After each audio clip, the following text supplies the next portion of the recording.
வணக்கம். நான் உங்கள் அன்பான சயின்டிஃபிக் வேதிக் அஸ்ட்ராலஜர் அஸ்ட்ரோரஞ்சி பேசுகிறேன்.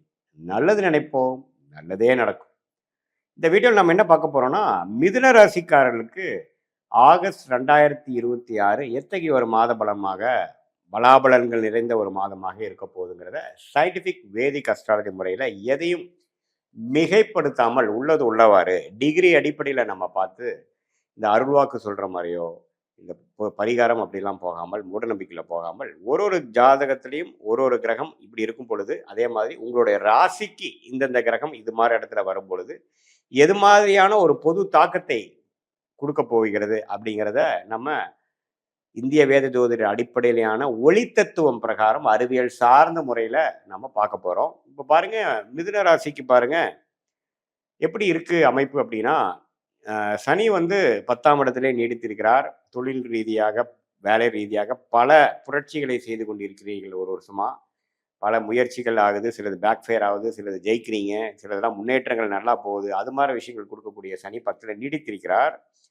குரு 2ஆம் இடத்துல வந்து தன குடும்ப வாக்குஸ்தானத்திலிருந்து 8, 6, 10 பார்க்கிறார். ஸோ நிறையா கடன் கொடுக்கக்கூடிய விஷயங்கள், கடனை அடைக்கக்கூடிய விஷயங்கள், பணம் போக்குவரத்து அதிகமாக இருக்கக்கூடிய அமைப்பு, வருமானம் வந்து பல வகையில் வரக்கூடிய அமைப்பு, அதே சமயத்தில் கொஞ்சம் தூர பிரதேசம், நிறையா டிராவலிங் கொடுக்கக்கூடிய அமைப்பு, வேலை மாற்றங்களை கொடுக்கக்கூடிய அமைப்பு, தொழிலில் நம்ம ஊக்கத்தோட அதிக முயற்சியோட நிறைய லாபத்தை எடுக்கக்கூடிய அமைப்பு, இது எல்லாமே வந்து கொடுக்கக்கூடியது இருக்குது. ஸோ இந்த குரு 2ஆம் இடத்துல இருக்கிறது அருமையான ஒரு விஷயமாக இருக்குது. அதே சமயத்தில் ராகு கேதுகள் பார்த்திங்கன்னா, ராகு 9லும் கேது 3லும் இருக்கிறது ஓரளவுக்கு முயற்சிகளை எடுக்கக்கூடிய அமைப்புகள், அதுக்கு தகுந்த மாதிரி ஒரு பலன்களை எடுக்கக்கூடிய அமைப்புகள் தவறு இல்லை.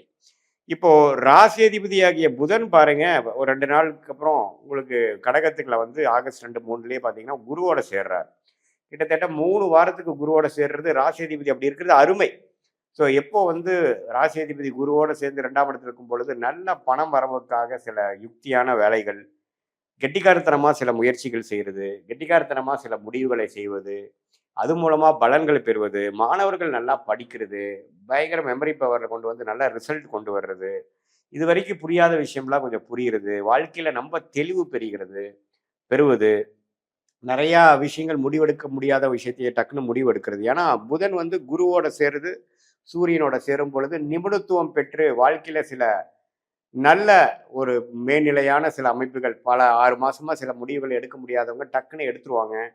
அடுத்த லெவலுக்கு போகக்கூடிய அமைப்புகள், கொஞ்சம் சொகுசாக இருக்கக்கூடிய அமைப்புகள், ரிஸ்க்கை குறைக்கக்கூடிய அமைப்புகள், அதே மாதிரி இது மாதிரி ஐடி சாஃப்ட்வேர், அக்கௌண்டிங், ஆடிட்டிங் அது மாதிரி லைனில் இருக்கிறவங்களுக்குலாம் நல்ல மேன்மை, நல்ல க்ரோத்து, டக்குன்னு ஒரு ஆஃபரு, டக்குன்னு ஒரு ஆப்பர்ச்சுனிட்டி, இது வரைக்கும் புலப்படாத விஷயங்கள் புலப்படுதல், இது மாதிரி பல நல்ல விஷயங்களை கொடுக்கக்கூடிய ஒரு அமைப்பாக ராசி அதிபதி குருவோட சேர்க்கறனாலையும் சூரியனோட சேர்ந்து எந்த விதத்திலும் தவறான ஒரு சனி செவ்வாய் பார்வையில் இருக்காதனால மூளை நல்லா வேலை செய்யும், நல்லா சுறுசுறுப்பாக இயங்கக்கூடிய அமைப்புகள் இருக்குது.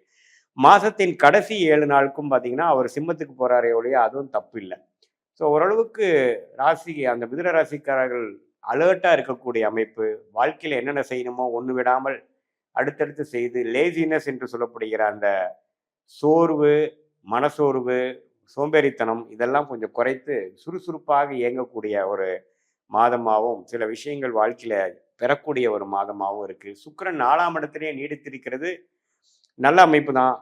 இது மாதிரி வீடு, வண்டி, வாகனம் விஷயத்துல கொஞ்சம் கேர்ஃபுல்லாக இருக்கணும். ஏன்னா சுக்கிரன் சனி பார்வையும் பெற்றிருக்கிறார், செவ்வாய் பார்வையும் பெற்றிருக்கிறார். ஸோ வீடு, வண்டி, வாகனம், தாயார் விஷயத்துல கொஞ்சம் கேர்ஃபுல்லாக இருக்கணும்.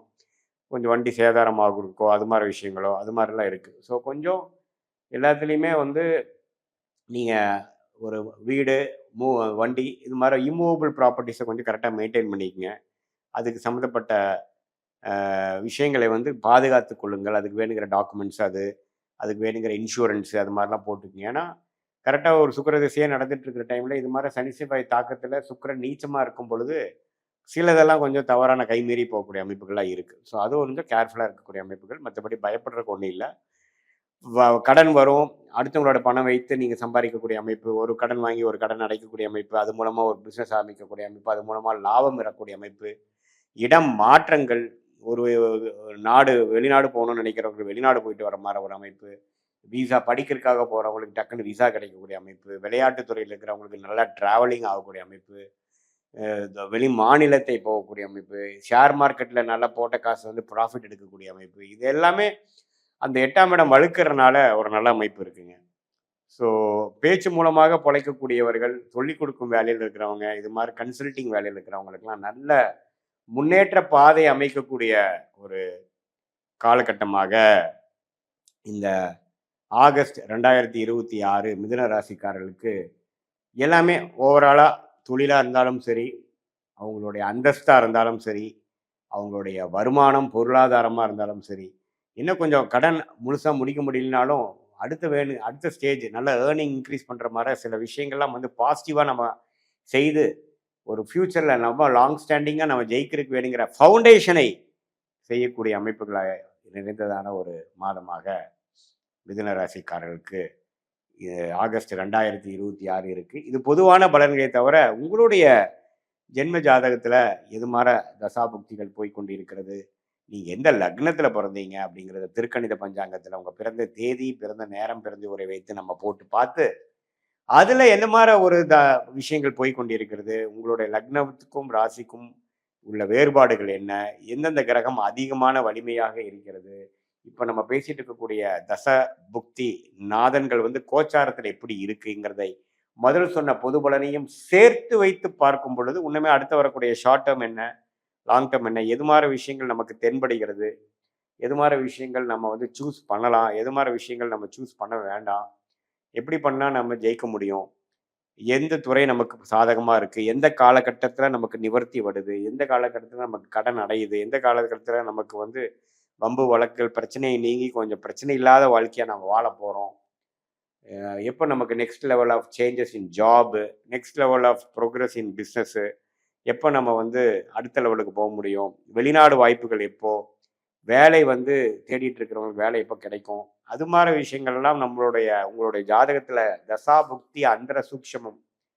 அடிப்படையில் போட்டு அதுக்கு தகுந்த மாதிரி முடிவுகளை நம்ம சயின்டிஃபிக் வேதிக் அஸ்ட்ராலஜி முறையில் நம்ம ஜோதிடம் பார்க்கும் பொழுது எடுக்கும் பொழுது உங்களுக்கே வந்து கிளாரிட்டியோட எப்படி போயிட்டுருக்கு, நம்ம பாஸ்ட் லைஃப் எப்படி, இப்போ ப்ரெசன்ட் எப்படி போயிட்டுருக்கு, அடுத்தது நம்ம எதை நோக்கி நம்ம வாழ்க்கையை நகருதுங்கிறத ஒரு கிளாரிட்டி தெரிஞ்சிட்டோம்னா கண்டிப்பாக நம்ம போராட்டங்களை எதிர்த்து நம்மளுடைய பிரச்சனைகளை நாமளே எப்படி சந்திக்கிறது, எந்த நேரத்தில் எப்படி நம்ம வேகமாக போகலாம், எந்த நேரத்தில் நம்ம கொஞ்சம் அடக்கி வாசிக்கலாம், இந்த மாதிரி கர்மா நமக்கு தெரியுதுங்கிறத தெரிஞ்சு அதுக்கு தகுந்தமான முயற்சிகளையும் வாழ்க்கை திட்டத்தையும் அமைக்கும் பொழுது தேவையற்ற பண விரயங்கள், தேவையற்ற சமய விரயங்களை தவிர்த்து வாழ்க்கையில் எப்படி எந்த நம்மளுடைய கர்மாவின் பலன்களை நாமளே தெரிந்து கொண்டு தேவையற்ற ஒரு எதிர்மறையான விளைவுகளை தவிர்த்து வாழ்க்கையில் எளிதில் வெற்றி பெற முடியும் என்று சொல்ல விரும்புகிறேன். மீண்டும் மற்றொரு காணொளியில் சந்திப்போம். நன்றி, வணக்கம்.